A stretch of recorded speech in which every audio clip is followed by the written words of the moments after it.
you guys. Welcome back to As Told by Kenya.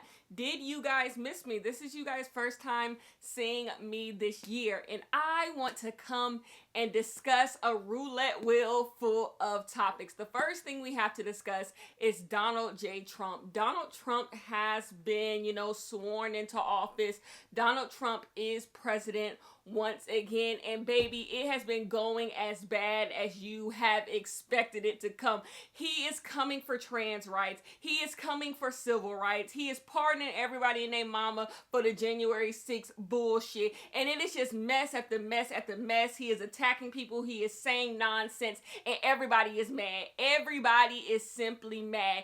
And there's one thing I'm gonna say, and then I'm never gonna say it again. Ain't this what y'all wanted? Ain't this what y'all wanted? Like, so many of you guys are so shocked and beside yourselves that Donald Trump is doing exactly what Donald Trump said he was going to do. Donald Trump is not doing anything he did not already say that he was going to do. You are getting exactly what you asked for when all of you people decided to go and vote for Donald Trump. So what do you want? I find it so interesting that a lot of people, some even minorities, will sit there and align themselves with Donald Trump and Donald Trump supporters, thinking like things can't be that bad. Like, Donald Trump, whatever, groceries are high. And then when he starts doing the same bullshit that he's always been doing, when he starts being the same person he's always been, you're just what? I didn't expect any of this. Oh my gosh, what's going on? And what's going on is exactly what you thought was going to go on. So here is the thing. What is my plan for Donald Trump? I do not think that ignorance is bliss is the way to go when it comes to Donald Trump's presidency. I actually think ignorance will lead you to being really anxious, and you will have anxiety because you don't know what's going on. You don't know how anything works. I actually think you need to find news sources. You need to find media that you trust and media that aligns with you, and get into the weeds about what is actually going on, how you are going to be affected. I do not think you can just sit back and kick your feet up and be like, well, none of this stuff is going to affect me. Something Donald Trump is doing is going to affect you. And then if you care about other people, it's really going to affect you. So I do not think these next 4 years going down the ignorance is bliss train. No. That is not. You need to be more informed than ever. You need to be informed about federal government. You need to be informed about your local government. You need to be informed about your state government. You need to know about elections. You need to know about all of this stuff because it matters. It's literally, it's life or death, and all of this stuff matters. Once again, you need to support the causes that align with you, whether it be immigration, whether it be trans rights, civil rights, all that stuff. People are organizing. I don't want everyone to go into this doom and gloom type of territory because it's not helpful. I talked about this over on my Patreon. If you guys want to know where I am all month, I am over on Patreon. I talked about this over on Patreon. A lot of you guys think complaining is work. Complaining is not work. Complaining is complaining. I have no problem with complaining. I built my name on complaining. Complaining is fine. But if you're only going to complain, you are literally useless. You might as well be doing nothing because you're doing nothing. Complaining is not actually doing work. The only way I want to hear you complain is if you give me a complaint and then there's a solution. I am a solution-oriented type of person. In my real life, it is a pet peeve of mine. People who will complain all day and you ask them, so what we gonna do? And they fumbling over their words. No. Complaining is not work.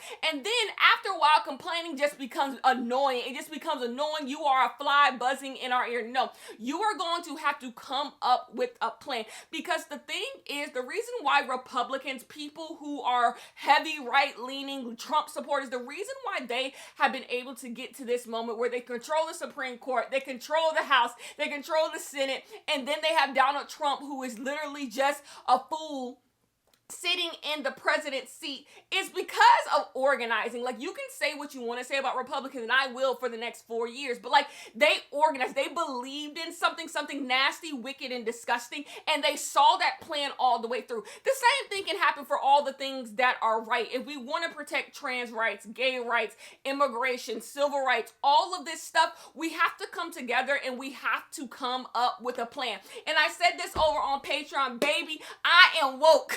I am back in my woke era because I believe in countercultures. I believe when something is extreme and foolish, you have to be extreme on the other side. And I'm going full woke. I refuse to go down this road where a lot of people are leaning right wing. You have people who are so disgusting, pathetic, and cowardly.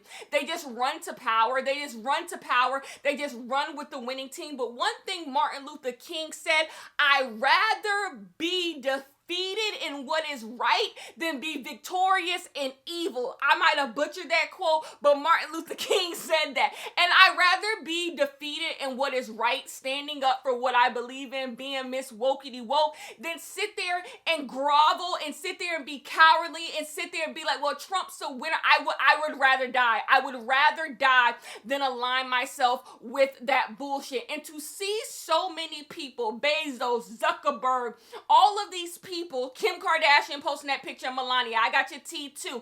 I'm keeping notes, by the way. This is going on a tangent. I am keeping notes. Everyone who has sat here and act like Donald Trump is not over here doing the nasty shit. The people who over there align themselves, Carrie Underwood can catch it. All of these people who sat there and didn't pick a side, or who sat there and was just like, Donald Trump ain't that bad. I am keeping notes. And as this shit gets worse and worse and worse and worse, I'm going to be looking at you. I'm going to be looking at you because one thing about culture and one thing about life, it's always a pendulum swing.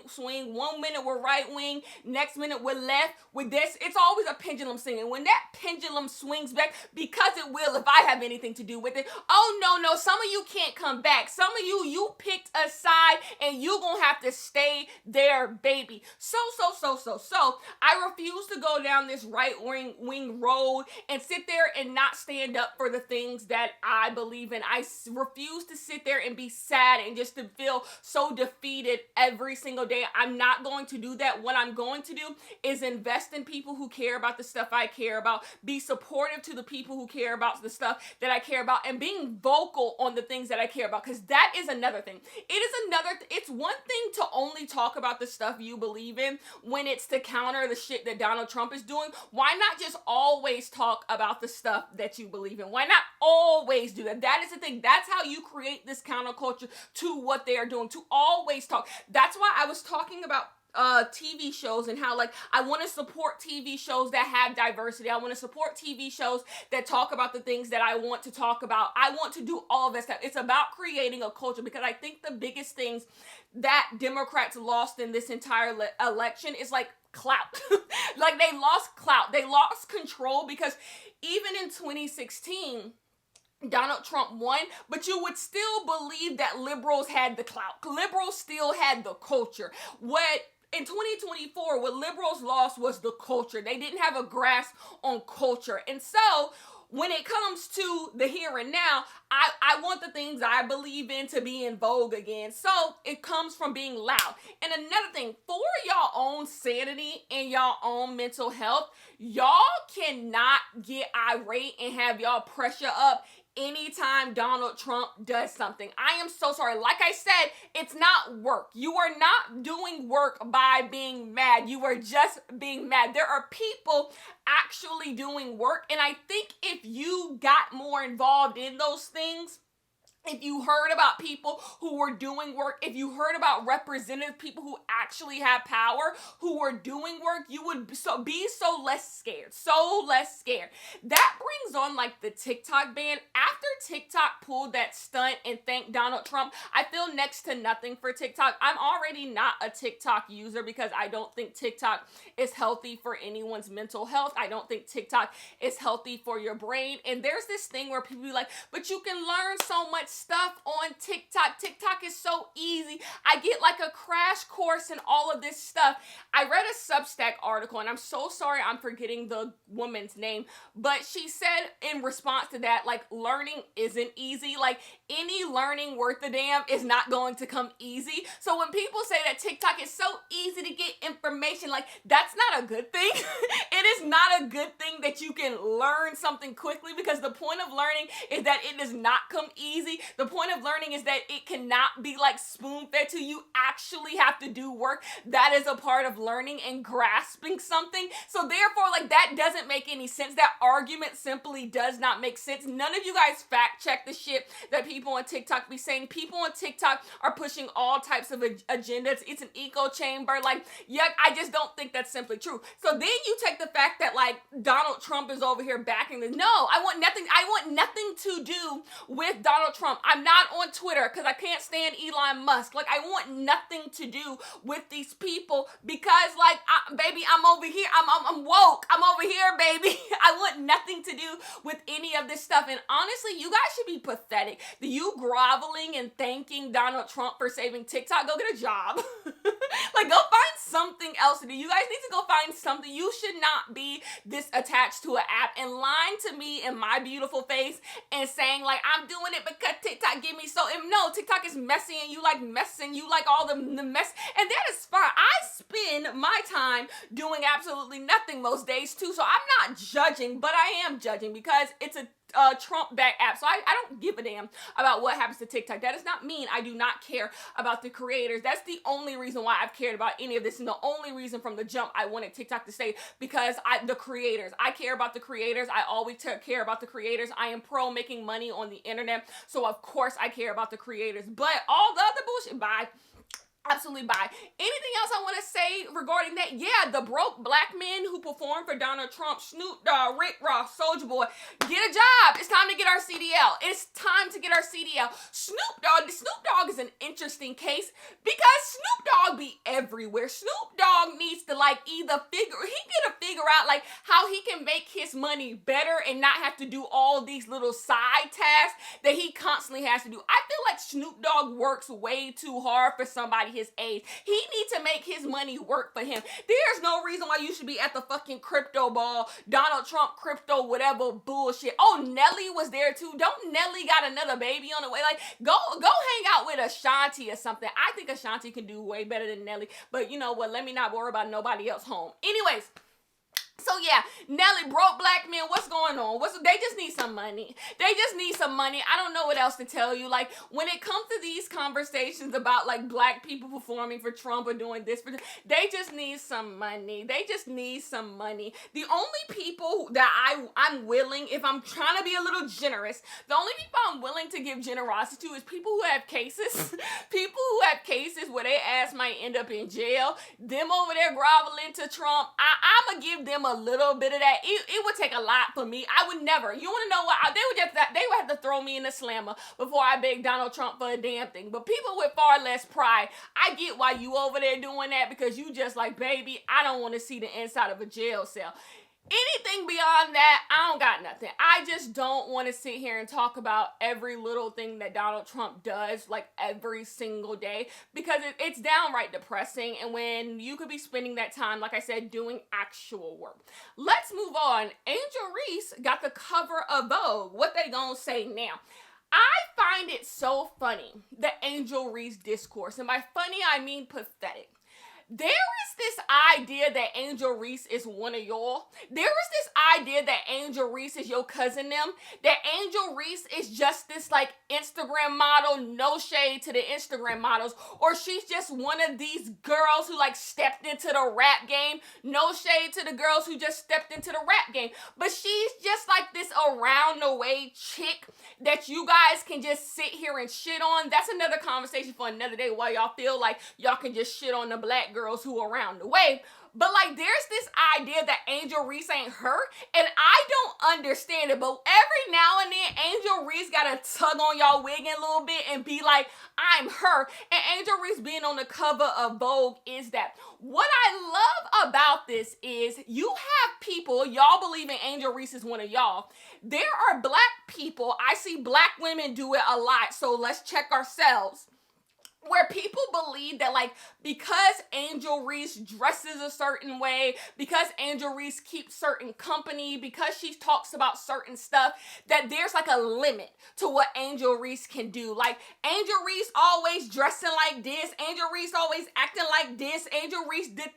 Therefore, Angel Reese is cheapening herself, and this comes purely from insecurity. There is a group of women who, like, they see a lot of boundaries for themselves. They don't believe in themselves. They don't believe that they have any self-worth. They don't believe that if they believe that if they break the rules of society, they will be punished.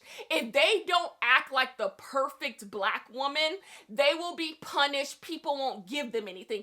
And there's validity to that. That happens often. Look at the way we treat baby mamas, single mothers, all of it. Look at how we treat certain black women in society. So they're not wrong. But the problem is, instead of trying to fix that and big up the women who are doing things unconventionally, who are not trying to appease the masses, instead of doing that, they sit there and they try to browbeat other black women into submission. They try to tell other black women, you need to act like this or nobody's gonna respect you. And Angel Reese gets that the most. That if she doesn't act a certain way, people are not going to respect her. You're never gonna do this. You don't need to be doing that. And the thing is, she's not you. She is not you. Angel Reese is an NCAA women's basketball national champion, baby. That is what Angel Reese is. Angel Reese is in the WNBA. Angel Reese has stripes. Angel Reese can play. Like, what are you talking about? Angel Reese has a good job. Like, what are you talking about? And Angel Reese is respected by the people she needs to be respected by. And that's why she's on the cover of Vogue, doll. That's why she's on the cover of Vogue. And I know you gagged. I know the people who want to say all this shit about Angel Reese. I know this made your stomach turn, and it's what you fucking deserve. Angel Reese deserves this moment. There are certain people, number one, who are big and grown. I think because Angel Reese is a black woman and a black woman who looks a certain way, Angel Reese is, I wouldn't say adultified because Angel Reese is an adult, but people talk about Angel Reese like she's a lot older. Angel Reese just got out of college. So number one, Angel Reese is really, really young, and we'll have another conversation at another day about how you guys are too woven into what, like, young people are doing when you guys are big and grown, 40 years old, a grown man with kids, and you worry about what Angel Reese is doing, what Angel Reese got going on. Okay, but Angel Reese is young, as you've been young or are young now. Let her do her. I am happy to, number one, live in a world where there are WNBA stars, whether it be Caitlin Clark. Let's side note, I wish Caitlin Clark nothing but the best. Caitlin Clark had a stalker. I had no clue that was going on. I wish Caitlin Clark nothing but the best of that, because I'm not nasty. There's this idea, because I love Angel Reese, that I have something actually against Caitlin Clark, and that is simply not true. I don't like the way Angel Reese is treated in relation to Caitlin Clark. But yeah, wishing Caitlin Clark nothing but the best on that. That's traumatic and that's disgusting. But back to Angel Reese. There's this idea that Angel Reese is supposed to act a certain way or supposed to do certain stuff. My biggest gripe is when people say Angel Reese needs to go be in the gym and not doing podcasts, wilding out or whatever. This rule does not apply to anybody else who plays a sport. I am so sick, because you guys know I watch sports. I am so sick and tired of everybody and their mama having a fucking podcast when they need to be on the field. But none of you guys talk about any of them. None of these other people, y'all just like, y'all need to be on the field. None of that. But Angel Reese does anything, and if she needs to do this, as if there's not, like, she's not you. She has time in the day. And then the biggest thing about Angel Reese Angel Reese haters are just jealous. They are simply just jealous because Angel Reese actually has a ball career that you would never have. The fact that Angel Reese is able to do what she loves and has a career, the fact that you have been trying to throw dirt on this woman for so long and none of it sticks. None of it sticks. And the thing is, Angel Reese, I think there was a conversation about this, but I'm not on Twitter, so I wasn't able to get in the weeds about it. But I think people were talking about the propaganda machine that has fueled a lot of the Angel Reese hate. If you type Angel Reese just into the search bar on YouTube, you will find a bunch of people making videos talking shit about Angel Reese, about nothingness. Like, they make up headlines, they make up, like, they have clickbait thumbnails. Every single word Angel Reese says, they try to relate it back to, like, Caitlin Clark or something. Like they're just complete, like, it's a propaganda machine turning Angel Reese into this horrible person. Someone showed a screenshot of a Facebook post, and, like, the Facebook post was literally a made-up quote about that Angel Reese was talking about Caitlin Clark, and it's not real. It was simply not real. Angel Reese never said this, but it had so many likes and so many people believe that Angel Reese said this. And then you go into YouTube and you see all of these fake videos like Angel Reese suspended from the WNBA. Angel Reese said this. Angel Reese has too much dip on her ship. Angel Reese is so arrogant, and they're just making up stuff. I'm going to say the people on YouTube.com who sit here and just they run to every, like, ridiculous news story, and they keep making videos about it because it pays their bills. Please go get your CDL and go get a fucking job. Next thing I want to come and talk about is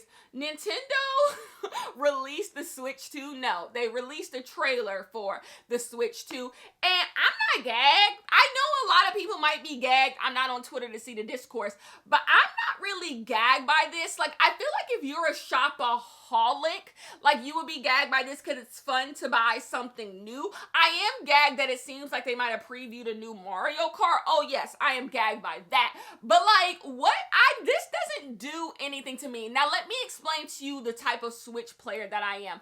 Unless I am playing, like, a game that is just like a one-player game, I do not play handheld. So if I'm playing by myself, obviously, I play handheld, but I rarely play my Switch by myself. And then even so, sometimes I'll play a one-player game on my TV. So I play the Switch on my TV mostly. So having a bigger screen doesn't do anything to me. I think this appeals to, like, maybe kids where this, like, bigger is better type of thing. But I think the Switch screen on handheld is perfectly normal. And another thing I don't like about this Switch is that they changed, like, the color of the little Joy-Cons. And that bothers me because I don't like when technology turns, like, things that are whimsy and fun. So having certain colors for your controller, and then they just make everything, like, neutral, so everything turns to black, everything's white or something. Like, I like the idea of the Switch being colorful, so, like, that didn't gag me as either. I do like the, like, stand-up component. Like, if you are going to play handheld, there's, like, a stand-up component. That's cool, I guess. But overall, like, is this worth buying a whole new console to me? Like, simply, I just feel like if you already have a Switch, and it's not even like, I played my Switch over the weekend, so it's not even like my Switch is running slow. Like, oh, my Switch is running slow, so therefore, you know, I need to, like, no, my Switch works perfectly fine. And so I just think people as a community, we need to discuss if we actually need to spend our money on stuff just because it's new. Just simply because it's new, because it's sleek. I don't believe in sleek. I'm not a sleek type of girl. So, like, something being sleek does not appeal to me. But if I know it appeals to a lot of you, that's why they're doing it. But I really wasn't gagged by the Switch 2 announcement. I said she's, like, cute. Like, if you don't have a Switch, like, this is cute. But if you already have a Switch that ain't, like, faulted on you, like, do you really need this? I wasn't gagged as much as you guys were gagged. Another thing, since we're talking about games, y'all, I have completely given up on The Sims 4. I just found out The Sims 4 is coming out with, like, a burglar pack. That's cute. You guys, I don't even know what's going on with The Sims 4 pack. So The Sims 4 did their 25th anniversary like roll out.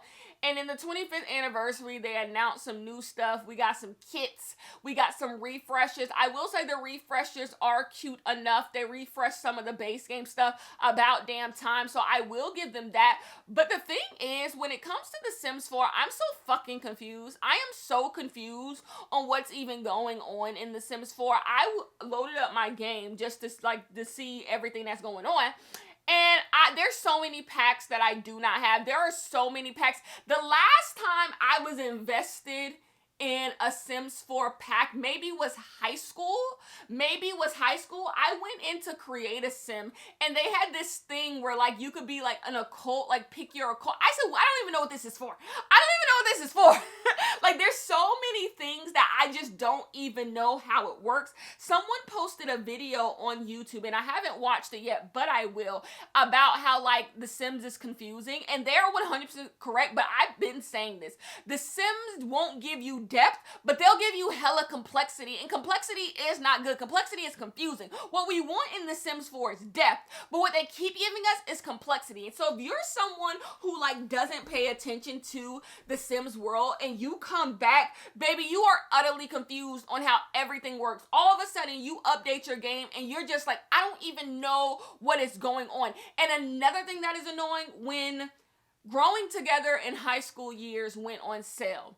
And so those are the last two packs that I bought, maybe like 6 months ago, whatever they went on sale for 50%. I got those two packs, and it's just like, I'm at the point with the packs that I don't even know what things come in what pack. Like, I'll watch people play, because I still from time to time like to watch people like play The Sims, and more than I like to play The Sims these days. And I watch people play, and they'll do something really cool in their game, and I'm like, oh, I want to do that. And I'm like, I don't even know what pack do that. We've been nickeled and dimed so much in The Sims 4 that I don't even know at this point what pack will give me certain specs. I don't even know how any of this stuff starts to work. I don't know. And then we don't have to talk about how none of this shit gonna work. Even if I play this game with them and I get the little new packs of this and the new packs of that, it ain't gonna work. Wedding Story still don't work. For Rent still don't work. None of this stuff even works. So why would I even try to play this shit with you? Like, it's just getting confusing. And so like, I've completely checked out. That does not mean that I don't play The Sims. I played The Sims this weekend. But the issue is I play The Sims the same way. You want to know something? So I'm being so honest with you. Eco Lifestyle was the last time a pack like actually changed my gameplay. Like, actually changed the way that I move through The Sims. Since then, I don't think a single pack that I have purchased has actually like affected the way that I play the game or added any fun to the game that I didn't already have. So like, at this point, like, what are we doing? Like, I get we're never gonna get The Sims 5. Look at me. Y'all are never getting The Sims 5. Y'all should just let that go. But because The Sims, we've been having this game for so long, and we keep getting packs, the game is just like overloaded. It's just overloaded with stuff, and stuff that you don't even know how all of it works. I do not think when people add a pack to their game, you know what? You're almost best if you get a new pack, uninstalling all the other packs and just playing with the new pack. Like, if you want to get all your hours in with a new pack and get your money worth, you might as well uninstall all the other packs and just play with the new pack, so you know this is what this pack does. And then once you've done that and you know everything this pack does, then you can reintroduce the other packs, because beyond that, it's just all confusing. It is confusing to know what goes with what and what goes with who. So yeah, that's the weird gameplay corner of this. Anything else? Do we have a reality TV corner? Traders is back, and I'm gonna wait for Traders to put the entire season up before I watch. So I haven't been watching Traders. I did finish Survivor 46. For all my Survivor girls out there, I still watch Survivor. I still am a Survivor girl to the death of me. I watched Survivor 46. They're on 47. 46 was a fucking mess, but there's a few people I want to come back and play. I want Q to come back and play. Kenzie, you are a doll. I'm sorry, the Kenzie Q Tiff trio, it did it for me. I wish they could have rolled that today. That did it for me. I really, really like them. Venus just was the biggest fool in the game, but like I love seeing her how she thought she was like a mastermind but was an idiot. That was just so much fun to me. I didn't feel nothing for Ben, Charlie, Maria, none of them, Liz. I didn't feel I didn't feel nothing for the white people plus Maria. I didn't feel nothing for them. Anything. It just was a fun season. It was a really, really fun season. Come to find out there was drama after the season ending. When it comes to my reality TV competition shows, I have a firm rule that like if it didn't happen on my TV, it didn't happen at all. I am not one of those people who try to get into the weeds about reality TV people after the fact. No, you'll like, it's just, to me it's point, like these people aren't real. I don't allow my reality TV competition people, I don't allow for them to be real. After the season is done, I have moved on. I have moved on with my life. I don't want to hear your final thoughts. I don't want to see your cameos. I don't want to see your Instagram. I don't want to see your TikTok. I don't want to see none of it. Once the season is over, I am on to the next thing. You are not a celebrity in my home. You was just here for this season. I do not care. I have moved on. Speaking of another thing, Ashley and Tyler on Love is Blind. If you want to know my Love is Blind thoughts, I put up an entire 45-minute video over on my Patreon about Love is Blind, its latest season. And the people who got it the worst was Ashley and Tyler, because Tyler was a nasty, no good liar. I knew this marriage was going to end rather quickly because, baby, Ashley thought she had a prize. I feel like Ashley and Tyler wanted to be black couples goals, but once we found out Tyler was a fucking liar, it was never gonna happen. It was never gonna happen. So then when the season was over and everybody was looking at her like, so you just let this man have 2 babies and didn't tell you about him and you just like, huh, this my man? Like, girl, play. Baby, they are getting a divorce, and can the church say hallelujah? Can the church say hallelujah? Because no, Ashley, first of all, Ashley is just drop dead gorgeous to me. I don't even think, to me, just in general, and she can just do better. And even if she wasn't gorgeous, you deserve better than a liar, okay? Anyway, so that was the reality TV corner. Anything else? That's all I want to talk to you guys about today. Anyways, if you want to see me throughout the month, I am over on my Patreon, which is As Told by Kenya, and I am also on my reading channel. Go over there to Lily Reads. We have a good time over there. I also have a book club called the Lily Reads Book Club. Go over there, and I will see you guys in the next one.